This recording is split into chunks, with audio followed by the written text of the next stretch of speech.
It's Nolan.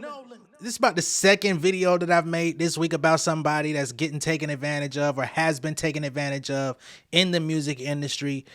Some people probably watch my channel and it's like, dang, why are you always talking about these sad stories with these artists, producers, songwriters, etc.? It brings me no joy to talk about it. However, I started this channel in the beginning talking about these things to draw caution to upcoming artists, songwriters, etc. That is my background. I come from music. I started doing content later on. Content is now what drives me on a day-to-day basis, but I still do a lot of music. I do a lot of songwriting. I still create music for TV and films. And as y'all saw yesterday, I just put a new song and music video out called Trendsetter. Check that out if you haven't already. So music is where my heart lies. Getting on camera doing content is fun, it's interesting, and it allows me to educate, and it allows me to give my perspective, my opinion, give commentary on things going on in the world. But ultimately, music is the number one love in my life outside of my family. Okay, let me go ahead and put that first. Like, we living for the family. You get what I'm saying? But the music is still my driving force. God put that in me. So anytime I hear these stories about artists that get taken advantage of, I want other artists coming up to understand how blessed we are. We'll get to that in a minute. But I want to go ahead and play some audio of John B talking about how he was taken advantage of early in the music industry and how he didn't actually start reaping the benefits until now, doing his own album, putting it out himself and trying to get people to buy his music that he's actually going to make actual money off of sales. Up to this point, he's only been paid from doing shows and a little bit of his publishing, which he should be making more of because, as he stated, he actually writes and produces 100% of his music. He calls himself 100%er. If you've ever watched Tank's show with Jay Valentine, R&B Money, they talk about the definition of 100%er. 100%er is somebody that writes their own music, produces their own music, then goes in the studio and can record it. Meaning you could put them in a studio by themselves and they don't need nobody extra around them in order to create. This is very vital in the conversation because there's not a lot of 100%ers in the music industry. However, a lot of them still get taken advantage of. So he went on the Joe Budden podcast episode that they released, and I'm glad that they did because he was able to tell his story and talk about how he was done dirty in the game. And I just want people to understand that this industry is not all everything that is cracked up to be. It's not what you see, right? It looks great. It looks lucrative. It looks like everybody's rich. It's not the case. These people live just like you and I. Some of them live worse than us, but they still have to put on the facade. You said you got into the business around what, like 21? 20? Nah, I was like 18 when Before we get into it, he got into the industry at 18. This is a very vital piece of the information, right? Because a lot of the artists that we grew up watching on TV, they were young as hell, man. A lot of them were in the age group between like 18 to like 23. And, you know, when you listen to it and you see it, it's like, okay, at least they were legal. At least they were adults.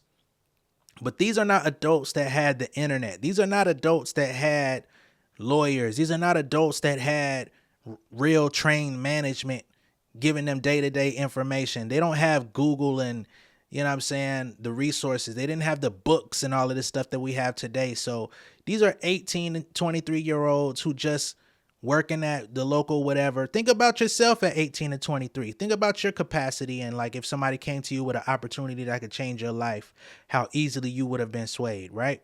So keep that in context as well. So 18 to now 49. This is going to sound kind of messed up, but a lot of people from your generation, when they perform live, they sound like shit. How did you maintain to still sound clean on stage after all these years? I think a lot of people don't really want it like I want it. They're not real musicians. A lot of people are artists and they get management, people to kind of get them to get out there and sing, man, you're real good. They're not musicians. I'm a musician, I'm a producer, I'm a 100%er. I write 100% of my records. I produce 100% of my records. Nobody has to get me in the studio and say, hey, we got to put you with such and such. I need such and such to write you a record. I'll write a song right now for you. You know what I'm saying? With my knee beat in my voice. Like, it's really organic. You know what I mean? So I think that's a beautiful thing to still have, maintain, but also you got to have pride in it. You got to take pride in what you do. Not be prideful in terms of like where it's overshooting the mark, but I think that pride is a beautiful thing when you use it as a conduit for what you're doing. You know what I mean? And put that love into it, that belief in what you're doing. You know, belief is probably the most important asset I have right now. Is belief. Because if I put it off on someone else to show me how to feel about myself, I'd be fucked. You know what I mean? But it's a very key point that he just made there, talking about belief in yourself, having that self-love, having that willingness to bet it on yourself if nobody else fucks with you. This is something that I got to deal with on a daily basis as an independent artist, as an independent creator. A lot of times you can find yourself feeling like, damn, nobody supports me. Even though you may have people that support you, it just feels like they don't, right? You may feel like nobody understands where you're coming from. Nobody understands your vision. You may have a new creation that veers from the things that you've done in the past, and people are like, you sure you want to go with that? I don't think that's going to work. That's a hard left turn from what you've been doing. You got to be willing to come to the table and say, yo, if you're not backing me on this, I'm going to go forth. Does not matter. You know what I'm saying? Because I'm the one that has to live with the result of it. If I go right, left, up, or down, I need to see this thing through. This is my vision, and I'm going to move forth with it. And it's tough, because in the music industry, or just coming into music period, nobody really believes in you. When you're a kid, like if you're 11, 12 years old, you kind of have the benefit of your parents that want to support you in whatever it is that you do. So it's like, okay, they support you to the level that they can understand. But then once you become an adult and they don't have a pathway for you, they don't know how to just like make it happen for you. You got to go figure it out yourself. You're going to do stuff that's going to come across as crazy to them. Why don't you just go to school? Why don't you just go get a job? Why don't you go do something practical? Why don't you pick up a trade or a skill that you can do for 50 years, create a business around it, or, you know, get a steady paycheck so that you can take care of yourself and whatever. If you veer from that process, now they're looking at you like you're just some crazy dreamer and you don't understand what you're doing. Now at 49, he still has that benefit of being a self-contained person in his corner. So even at this age, he's still going out doing shows, still going out doing his thing, you know, still going in the studio, creating, doing his 100% thing, because he still has that confidence in himself. Even if the industry has written him off and, you know, devalued him, and he hasn't gotten the same publicity as a lot of the artists from his era. He doesn't get the same opportunities. He doesn't get to come out at the Grammys and do his classics. He doesn't get to do a lot of the stuff. He doesn't get honored, right? So for him to still be out here, still be moving around, and still be, you know, taking good care of himself at the same time, that means a lot. And then you watch everyone around you and their commitment to it. And they've been the main beneficiaries from it. You know what I mean? They do not care whether you drown.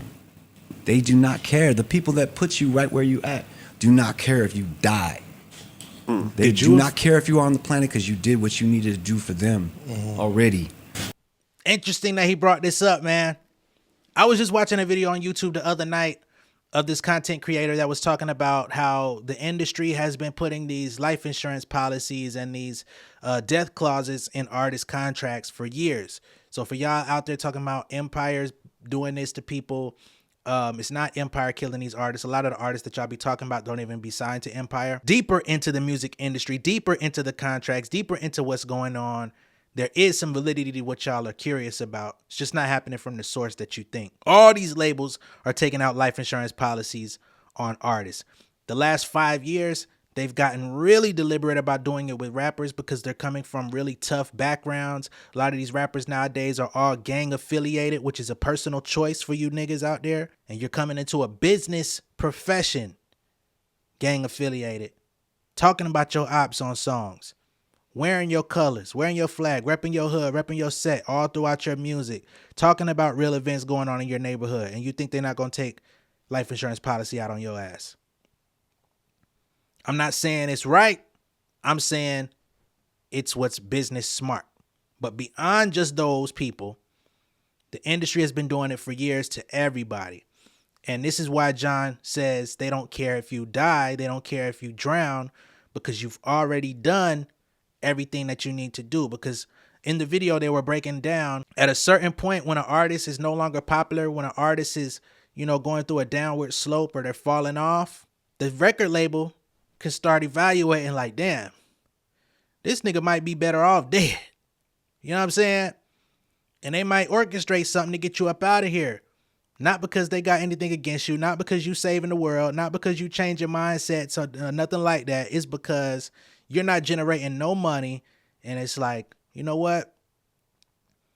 If we took him out tomorrow, this is very morbid. If we took him out tomorrow, this motherfucking music would go from 0 to 100, nigga, real quick. Real quick. Real quick, nigga. They damn near banking, waiting on you to get up out of here so that they can have that surge in sales. They can have all these people come out and say how much they loved you. Oh, I remember when this came out. All the fake performative shit niggas be doing when an artist die. People that they didn't even support while they was alive. Niggas want to come out and talk about how impactful they were. Yeah, we see y'all. Yeah, these labels are banking on those moments. When you sold platinum records, millions of records already, and there's nothing to show about it. You know what I mean? Financially. You know what I mean? If you can get put through that test where you write and produce all your shit and they're still not writing you checks, and you can keep a happy face and go out there and smile and love your crowd the way that I have all these years, you know what I mean? It's anybody that can do that needs to be commended. But I don't need pats on the back. What I need is people to go out and buy this new record when they see it. You know what I mean? Damn. That's what it's all about. It's making music still. So Go out and buy a nigga shit. That's why I be telling y'all when I be talking about my album Southside Nolan, which is out right now, shameless plug. When I tell y'all, I would really prefer y'all to actually go on Even and purchase the album. It's not because I just want y'all money, right? It's because we put a lot of time, energy, money, resources, thought process, creative juices, everything into this music. Some people are just trash. Some people just do music because it's a little thing that they do and they want to get on, they want to get famous. For me, I've been doing music since I was 8 years old. This is a craft that I've worked on since I was a child. Storytelling, talking about real life shit going on, and I'm giving y'all bops, you know what I'm saying, that y'all hear the song Let's Get It at the end of every video. I've had plenty of y'all commenting like, oh, this song is fire. Like, yeah, that's something that I wrote. That's something I went in a booth and recorded. That's something that came out of my creativity. That's why I say go on Even. The link is always down below in the description. It says even.biz. You could buy the album. You could listen to it as soon as you pay for it. And you could play it as much as you possibly could want to your heart's desire. Or you could go and stream it as well. But the actual purchase means that you could put whatever you want. If you have $1, you could drop that. If you got $10 and you feeling good, you could drop that. If you got 20, 100, you like, man, I just want to support you because you're a genuine ass dude. Your video content's dope and I like your music. You could drop that. It's a pay what you want type of thing. So it could be as low as $1. It could be up to whatever you come up with. Because ultimately, that's what keeps us in business. That's what allows us to keep creating. That's what allows us to be free when we're creating, because we're not thinking about, damn, if this doesn't go well, I got to go back to get a job. I got to stop creating. I got to stop entertaining the people that have subscribed to me. I got to take a back seat to doing whatever. You know what I'm saying? So not to personalize this, but I understand where he's coming from because it's the same mindset with him. Like, this is a person who never made no money off his music until now. So, of course, he wants to see people buy and support him so that he can actually benefit off it. At his most popular, at his peak, he wasn't benefiting. Yeah. You were in a bad record deal, it sounds like. Yeah, man. You were signed to LaFace, right? Nah, I was signed to Babyface.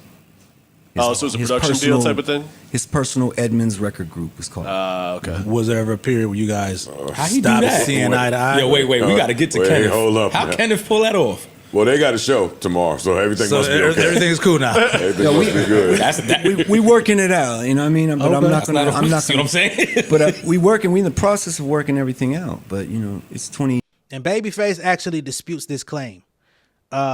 Babyface came out and said, I find it really saddening that John would let someone run with this false narrative.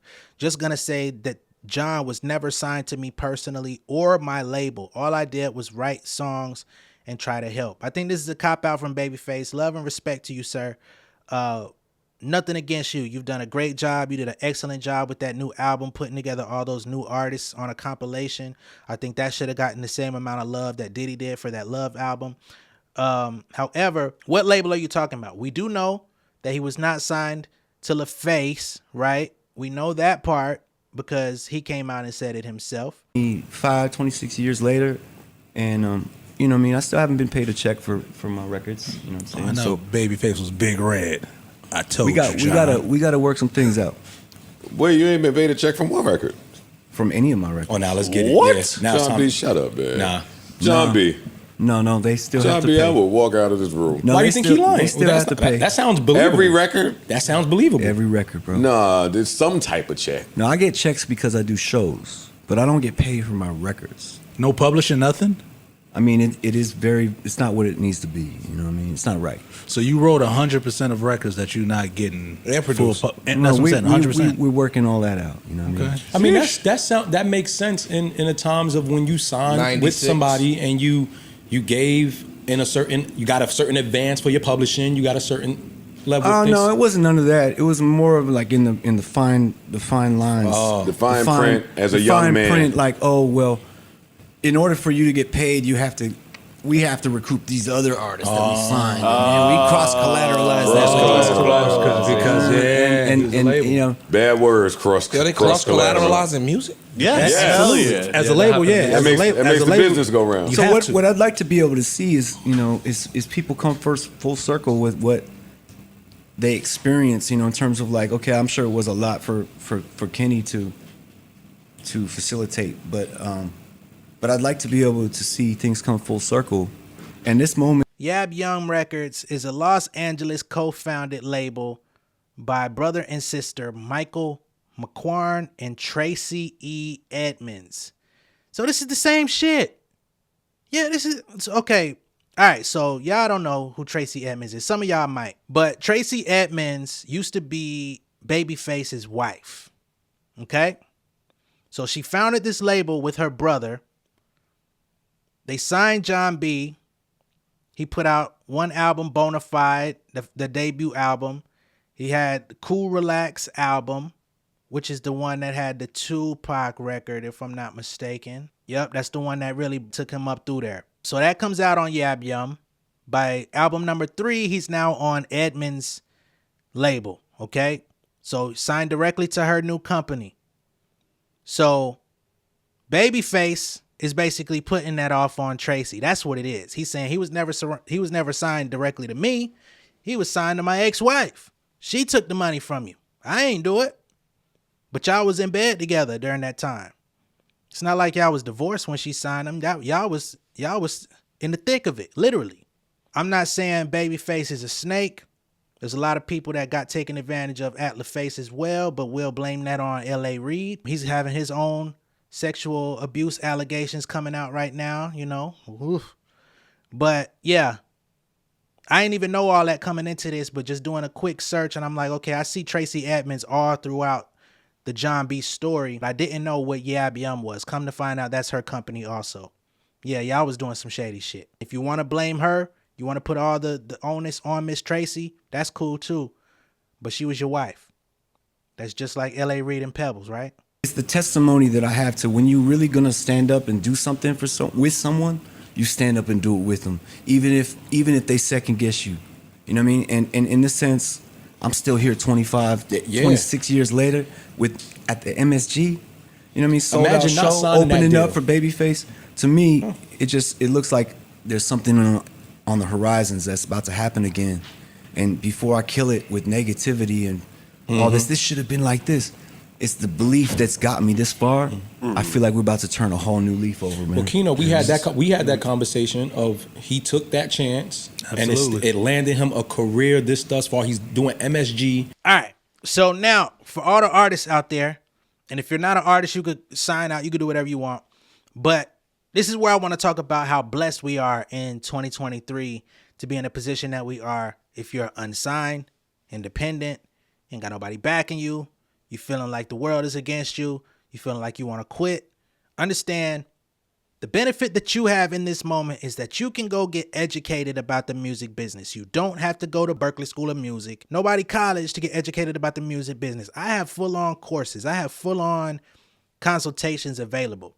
If you want to go look up my credentials, you can actually read the description of every video that I put out, and I put my credentials in that just so y'all know I'm not just some talking head ass nigga that woke up, decided to do a YouTube channel out my ass. You don't have to go through me neither. There's people like Wendy Day that have been in the industry at the highest level for 25 years saying the same shit, right?